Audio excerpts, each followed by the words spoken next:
All right, so today we're going to take a deep dive into kind of a tale of two cities, if you will. But in this case, it's two religious movements in the backlands of Brazil back in the late 19th century. Okay. So we've got Canudos and we've got Joaseiro, and they really present this fascinating puzzle because they both kind of emerge around the same time. Right.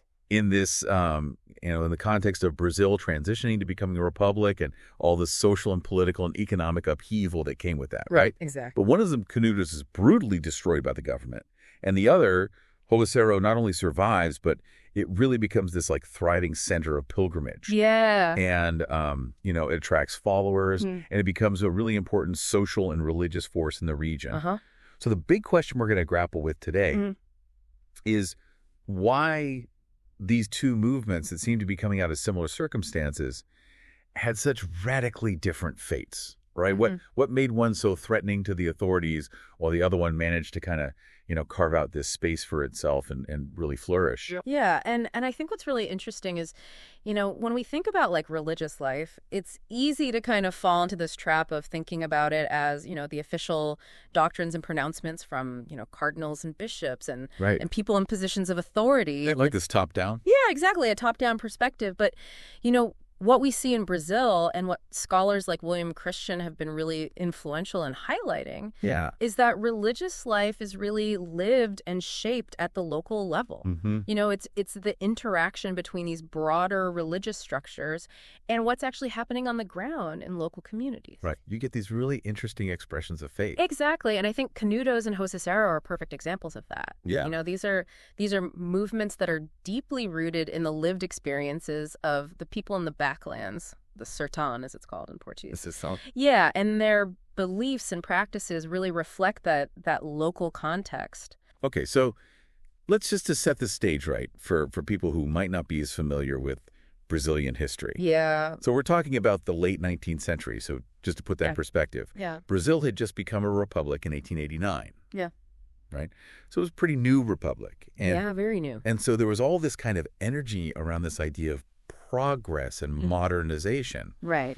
And this vision was very much shaped by this idea called positivism. Yes. Right. So positivism, if I remember correctly, it was this philosophical movement that basically emphasized like scientific rational thought as the way to achieve social progress, right? Yeah, it was all about applying like the scientific method to understanding society and then using that knowledge to try to improve it. To improve it to kind of engineer a better future. Yeah. And this was a really powerful idea among the elites in Brazil. Absolutely, especially among the elites who were concentrated along the coast in the major cities. They saw this as like the path to making Brazil this modern, powerful nation. And so they often looked at the sertão, like you said, the backlands, as kind of this like backwards place, right, that was holding the rest of the country back. Yeah, like they viewed the traditional culture and religious practices of the backlands as kind of superstitious and not in line with this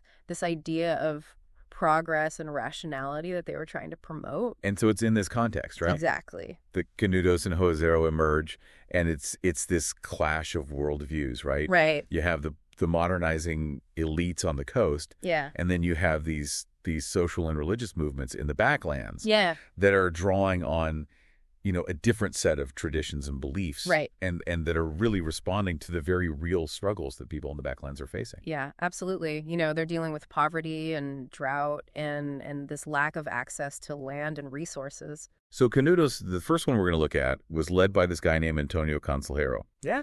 And he was kind of a mysterious figure. Definitely. He starts to emerge in the historical record around 1871. Okay. As a beato.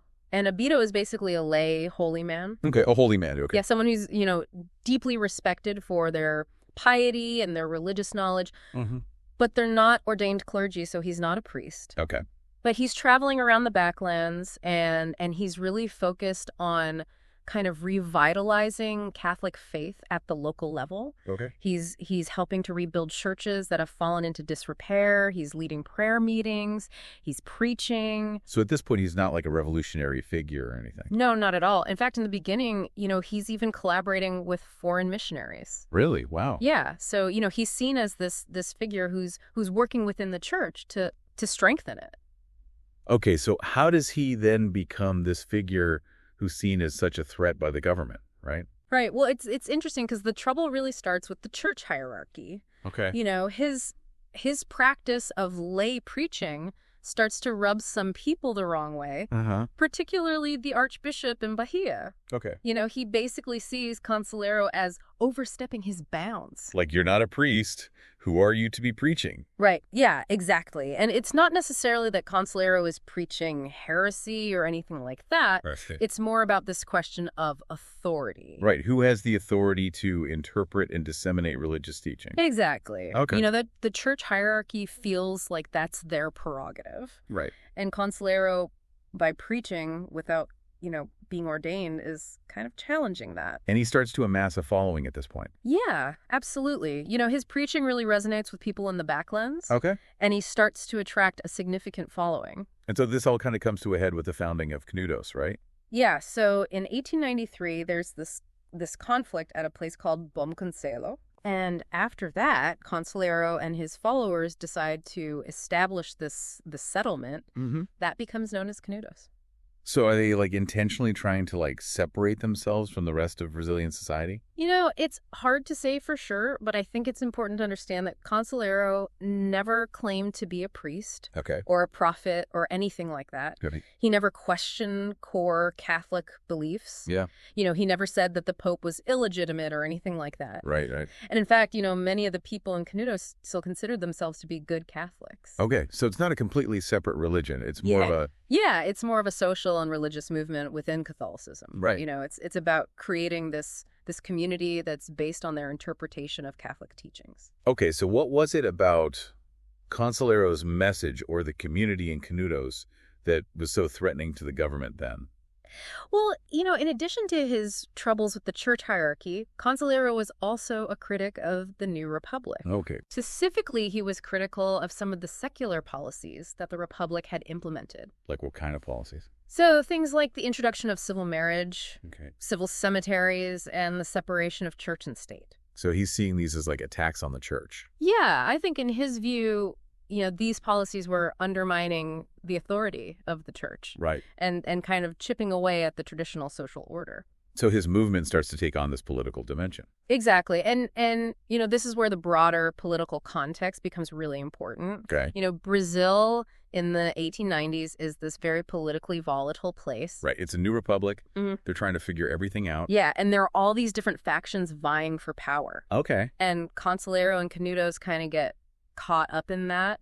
Their defiance of the republic, whether intentional or not, inadvertently aligns them with this faction within the Bahia Federalist Party. Okay, so now there are political enemies involved. Yeah. Exactly. And this is really crucial. The success or failure of these movements wasn't just about their religious beliefs, right? But it was also about how they navigated this complex political landscape and direct confrontation, as we see with Canudos, aligning with one political faction. Yeah.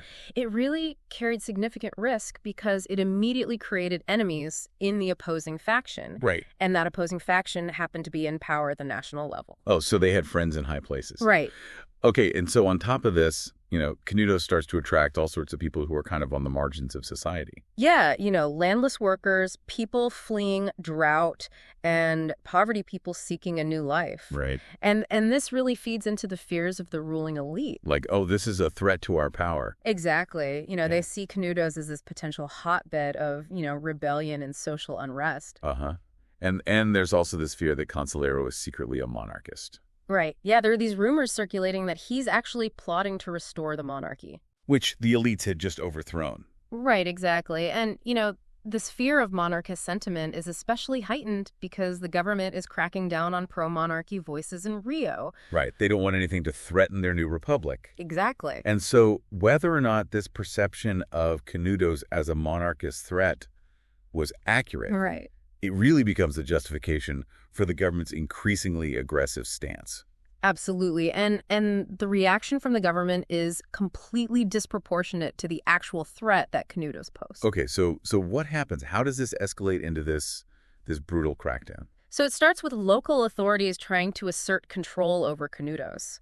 But the residents of Canudos, they're not just going to lie down and let that happen. Right. They're defending their homes and their way of life. Exactly. And what's really remarkable is that the first few military detachments that are sent to subdue Canudos, they're actually defeated. Wow. Yeah. The residents of Canudos put up a fierce resistance. So this is a huge embarrassment for the government. Oh, absolutely. And it really hardens their resolve to crush the movement. Okay, so they're not going to let this stand. No. And so in 1897, they deploy this massive military force. How big are we talking? Thousands of soldiers, heavily armed with artillery. Wow. And they lay siege to Canudos. And this goes on for months. Yeah, it's a brutal siege that drags on for months. And the people inside Canudos are just completely outmatched. Yeah, I mean, they're fighting bravely, but they're vastly outnumbered and outgunned. And how does it end? Tragically. Yeah. Even after promises of safety are allegedly made, the final defenders are massacred. Oh, wow. And Conselheiro's body is exhumed and photographed. That's like a warning to others. Yeah, it's this really gruesome display of state power. So this whole story of Canudos, it really fits the pattern of what's often called a messianic movement, right? Yeah, we see this charismatic leader in Conselheiro, right, who's seen by his followers as possessing this unique spiritual authority. And he's offering them a vision of salvation. Exactly. He's promising them a better life in Canudos. And he's establishing this new social order. Right. And there's also this element of millenarianism, this belief that the world is coming to an end and that Canudos is this place of refuge, right, where the righteous will be saved. So now let's turn to Joaseiro. Okay. Which again is this other religious movement that's happening in the backlands around the same time as Canudos. Right. But unlike Canudos, it survives and thrives. Yeah.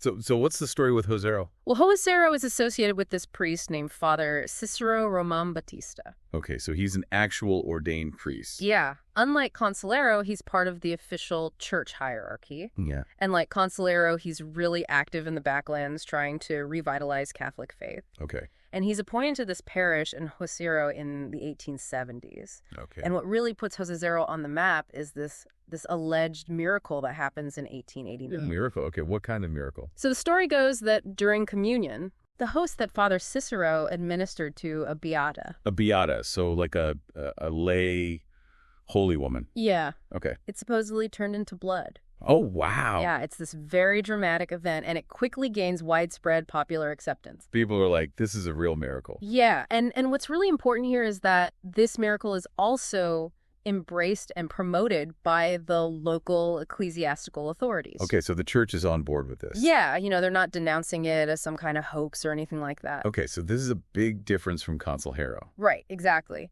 With Conselheiro, the church hierarchy is very much against him. Yeah. But with Father Cícero, they're actually supporting him. And so this lends a lot of legitimacy to Joaseiro. Absolutely. Yeah. It's not just some fringe movement. Right. It has the backing of the church. And so people start flocking to Joaseiro. Yeah.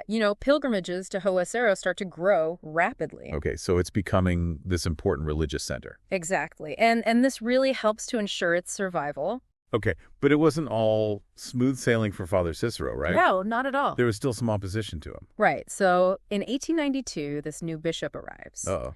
And he's skeptical of the miracle. Okay. And so he launches an investigation. Oh, boy. And this ultimately leads to Father Cícero being partially suspended from his priestly duties. Oh, wow. So he's kind of in a similar position to Conselheiro now. Yeah, in the sense that he's facing opposition from within the church. Right. But his response is very different. Okay, how so? Well, instead of becoming more openly critical of the Republic or operating outside of the established religious structures, Okay. Father Cícero actually doubles down on trying to remain within the church. Okay, so he's trying to work within the system. Exactly. Okay. And he mobilizes his supporters. Okay. Lay devotees travel to Rome to appeal to the Vatican on his behalf. Wow. And he even makes his own journey to Rome after the initial Vatican ruling goes against him. So he's not giving up? No, he's persistent. And what about his relationship with the political authorities? This is another really key difference between Father Cícero and Conselheiro. Okay. Father Cícero is very politically savvy. Okay. He understands the importance of cultivating relationships with the powerful local political bosses, the so-called colonels. Okay, the colonels. Yeah, and so he makes sure to have their support. Sure, he's playing the political game. Yeah, he's making sure that he's not seen as a threat to their power. And so this helps to keep him out of trouble with the government. Exactly. His political neutrality keeps his situation largely within the ecclesiastical sphere. Right. So it's an internal church matter. Yeah. Okay, so let's come back to this central question that we've been trying to answer, right? Right. Why did Canudos face this brutal destruction while Joaseiro survived and thrived? Right. So we've talked about a number of factors, Yeah. but what do you think were the most important differences between these two movements? Well, I think one really crucial difference was the level of isolation. Canudos was relatively isolated, while Joaseiro remained integrated with the rest of society through these continuous pilgrimages. Right, people are constantly coming and going from Joaseiro. Exactly, and so this makes it much harder for the government to target Joaseiro. Right. They can't just go in and destroy it without causing a huge backlash. Uh-huh. And Canudos was also seen as this bigger political threat, right? Yeah, the fear of monarchist sentiment was really strong. Mm-hmm. And Canudos kind of became this symbol of everything that the Republic was trying to suppress. Right. And then, of course, there was the fact that Canudos had aligned itself with this particular political faction that had fallen out of favor with the national government. So it's like they were picking a side in a fight they didn't fully understand. Right. And it backfired. Yeah. Okay, and then lastly, I think we have to acknowledge the role that this idea of progress played, right? Yeah. Canudos represented this traditional way of life that was seen as backwards and uncivilized by the modernizing elites. Right. It was this obstacle to their vision of progress. And so its destruction was seen as necessary. Yeah, in their minds, it was this sign that the Republic was in control, Right. that they were bringing order to the backlands. And Father Cícero, on the other hand, he never presented that kind of direct political challenge to the government. Right. He was very careful to avoid that. He was playing the long game. Yeah. Okay, so what I'm hearing is that it wasn't simply that one movement was religious and the other wasn't. Right. Or that one was inherently more radical. Exactly. It was much more nuanced than that. Yeah. The tragic end of Canudos was really about its interaction with the political culture of the Republic, not just its separation from it. Right. And both Canudos and Joaseiro were really expressions of this larger social and economic discontent that was prevalent in the backlands during this period. Right, people are struggling. And these movements are providing them with a sense of hope and community. Right. They're offering alternative ways of life. I think we need to be careful not to just dismiss these movements as, fanaticism or madness. Right. There were real reasons why people were drawn to them. Absolutely. Okay, so to wrap things up, yeah, the contrasting destinies of Canudos and Joaseiro really offer this powerful illustration of how these local social and religious movements interact with these broader power structures, right, both religious and political. Yeah, Canudos, by challenging the Republic and getting caught up in these regional political rivalries, ultimately met this violent end. Yeah. But Joaseiro, by navigating these landscapes skillfully, maintaining its connections and avoiding direct conflict, managed to not only survive, but to flourish. So to leave everyone with something to think about, what do you think the survival of Joaseiro in particular tells us about the ways in which these local religious movements can, negotiate and even leverage existing power structures, right? Especially compared to those movements that choose a more direct form of challenge. Yeah, it's this question of strategy and adaptation. Right. When is it more effective to work within the system? Yeah. And when is it necessary to challenge it directly? And how do these narratives of progress and backwardness continue to shape how we understand and interpret social movements even today? Yeah, those categories are still very much with us. Right. And they can be used to legitimize or delegitimize movements, depending on who's using them. Yeah, there's a lot to unpack there. Definitely. Well, thanks for joining us for this deep dive into Canudos and Joaseiro. Yeah, it's been a pleasure. We encourage you to keep thinking about these questions of resistance and survival and how they play out in different historical contexts. Absolutely. And we'll see you next time on The Deep Dive. See you then. Bye.